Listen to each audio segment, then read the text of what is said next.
सबको अपनी मंजिल तक पहुंचने का रास्ता तय करना है और अगर सफर के बाद जो मंजिल हमें मिलती है वो हमारी मतलूबा हो तो अलग बात है। और क्या होगा अगर सफर कभी खत्म नहीं होता? क्या होगा अगर रास्ता लामहदूद हो?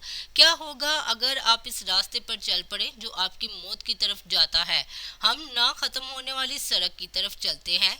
विनय और उसके साथ दोस्त एक अमीर बाप के बिगड़े हुए बेटे थे। इन्हें गरीबों की कोई परवाह ये फिक्र नहीं थी। वो जो चाहता था करता था, कोई उसे नुकसान पहुंचाने वाला नहीं था।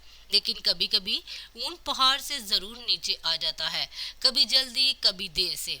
एक रात विनय और उसके सात दोस्त करीबी गांव गए। गांव के गरीबों के पास अपने मुर्दे दफनाने की जगह भी नहीं थी, इसलिए इन्हें गांव की सड़क के किनारे दफन किया गया। इस सड़क के किनारे एक बोर्ड भी लिखा हुआ था, हमें आराम से सोने दो, हम तुम्हें आराम से सोने देंगे। जब विनय और उसके सात दोस्त वहां पहुंचे तो सबसे पहले उन्होंने इस बोर्ड को बाहर फेंक दिया और फिर उन बदमाशों के एक गिरोह ने जो जिंदा लोगों की इज्जत नहीं करते थे, मरने वालों के साथ वही सलूक करना शुरू कर दिया। किसी ने कब्र पर रखे फूल फेंकना शुरू कर दिए, किसी ने कब्र पर बैठकर शराब पीनी शुरू कर दी, किसी ने कब्र पर रखा हुआ पत्थर फेंकना शुरू कर दिया और किसी को कब्र पर पेशाब करने का ख्याल आया। जब इसका दिमाग इन गुरी हुई हरकत से भर गया तो वो आगे बढ़े। अब तक जो कुछ हुआ वो विनय और उसके दोस्तों ने किया था, लेकिन अब किसी और की बारी थी। सब दोस्त इसी रास्ते पर आगे बढ़ रहे थे। फिर इनमें से एक को ख्याल आया कि बहुत देर हो चुकी है लेकिन आगे कुछ नहीं आ रहा और इन्हें लगता है कि वो इसी रास्ते और इसी कब्र पर बार बार चक्कर लगा रहे हैं, बार बार उनके सामने आ रहा है। तभी इनमें से एक बोला, दोस्त दोस्त विनय, तुम्हें नहीं लगता कि हम यहाँ से पहले गुजर चुके हैं? विनय, ये क्या बकवास कर रहा है? लगता है तुम समझ गए हो। मजीद 2-3 घंटे चलने के बाद दोस्त की नजर उसकी घड़ी पर जाती है और उसकी घड़ी पर 7 बज रहे हैं और शाम के 7 नहीं हो सकते, यानी सुबह के 7 बजे हैं। और अब वो सब समझ गए कि ना ये सड़क खत्म हो रही है और ना रात। वो थके हारे रास्ते पर चल रहे थे। फिर एक चुड़ैल आई और इसके सामने खड़ी हो गई। इसका पूरा चेहरा उसके बालों में छुपा हुआ था। इसकी सुर्ख आंखों में से सिर्फ एक नजर आ रही थी। इससे पहले वो डर कर भाग गए। डायन, हमने तुमसे कहा था कि हमें सोने दो, क्या हमने नहीं कहा? ये कहकर उसने अपने हाथ में रखा हुआ एक नेजा तमाम दोस्तों की तरफ फेंका तो इनमें से एक के सीने पर लगा और वो मर गया। 8 घर छोड़ चुके थे और अब सिर्फ 7 रह गए थे। जब वो वहां से भागने लगा तो एक वम्पायर उसके सामने खड़ा हो गया। उसके चेहरे पर ना कान थे न नाक, एक आंख और एक मुंह। इसीलिए वम्पायर ने कहा, हमने कहा था कि हमें सोने दो, तुमने कहा क्या किया? इसलिए वम्पायर ने अपने दोनों हाथ उठाए और देखते ही देखते इर्द गिर्द के दरख्त उखड़ना शुरू हो गए और वो दरख्त आकर उन दोस्तों पर गिर पड़े। इस सब के दरमियान 3 दोस्त और मर गए।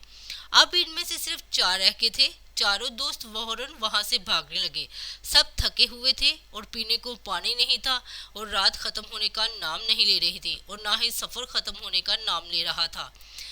दोस्त विनय, हमने उन लोगों को सोते हुए परेशान करके अच्छा नहीं किया, ये हम में से बदला ले रहे हैं। हाँ हाँ, इस हद तक तो हर बेवकूफ समझ गया है कि ये लोग हमारे साथ ऐसा क्यों कर रहे हैं। कोई हल बताओ वरना मुंह खोलकर ऑक्सीजन जाया ना करो। इसी दौरान उसने देखा कि सड़क पर एक घड़ा है और उसका एक दोस्त घड़े में गिर गया है। अब 3 दोस्त रह गए थे। फिर इनमें से एक दोस्त बोला, दोस्त हम अपनी गलती क्यों ना सुधारे? हमने इन कब्रों के साथ जो कुछ किया है अगर हम उसे दुरुस्त कर लें तो शायद हमारी जान बच जाए। विनय, अब बिल्कुल ठीक कहते हैं। ये कहकर वो तीनों वापस उसी कब्र की तरफ गए और जो फूल उन्होंने फेंके थे वो वापस उसी कब्र पर रख दिए। जो पत्थर वहीं फेंका था उसे वापस कर दिया और कब्र पर रखी शराब की बोतल को हटा दिया और इस कब्र को भी साफ किया जिस पर उसने पेशाब किया था। वो ये सब कर रहे थे कि आसमान से एक चुड़ैल उड़ती हुई आई और एक को ले गई। अब सिर्फ 2 रह गए थे। दोस्त, अब क्या करें? विनय, हम सब कुछ ने बेहतर कर दिया है फिर भी कुछ फर्क नहीं आ रहा। विनय, ठहरो, तुम्हें याद है पहले हमने वो बोर्ड निकाला और फिर फेंक दिया?